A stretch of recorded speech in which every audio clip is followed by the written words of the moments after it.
আজকে রাত্রে যখন বৃষ্টি শুরু হলো, তখন মন চাইল উঠে বসি, কিছু লিখি একটু। তার কারণ এই মেঘ, বৃষ্টি, ঝোড়ো হাওয়া, বাদলা দিন, এগুলো আমাদের কাছে খুব প্রিয়। যারা আমরা লেখালেখি করি, আমাদের কাছে এই ওয়েদারটা ভীষণভাবে ভালো লাগার ওয়েদার। তাই সেই ভালো লাগা থেকেই সৃষ্টি হলো আমার একটি কবিতা। কবিতার নাম বৃষ্টির রাত।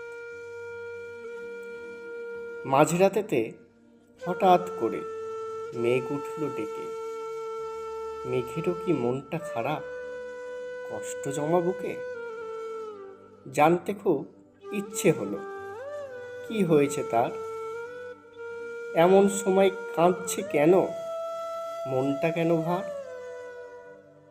ও আচ্ছা, বুঝেছি আমি, এত কি কষ্ট তোমার। তোমারও কেউ ভেঙেছে মন, সাজিয়ে স্বপ্নের পাহাড়।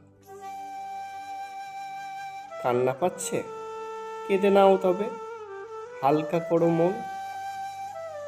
আমি বুঝি তোমার কষ্ট, আমিও যে তোমারই মতন। আমার ব্যথাও সে বোঝেনি, থাকেনি আমার পাশে। একটা সময় যে বলতো সে শুধুই আমায় ভালোবাসে,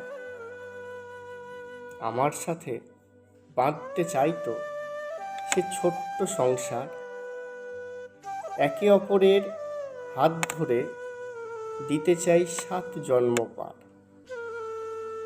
অবশেষে আজ দূরের মানুষ আপন হলো পর।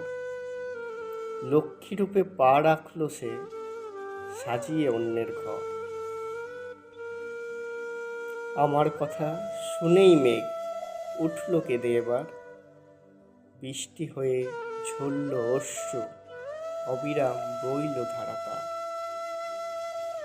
সেই ধারাতেই হারিয়ে গেলাম, মেখে নিলাম বৃষ্টির জল। অশান্ত মন শান্ত হলো, বলল এবার ঘুমোতে চল। এই কবিতাটার সঙ্গে ব্যক্তিগত জীবনের মিল খুঁজবেন, কারণ আমরা কবিরা সম্পূর্ণটাই কল্পনা প্রিয় হই। তাই আমার কল্পনার নিরিখেই এই কবিতাটি লেখা।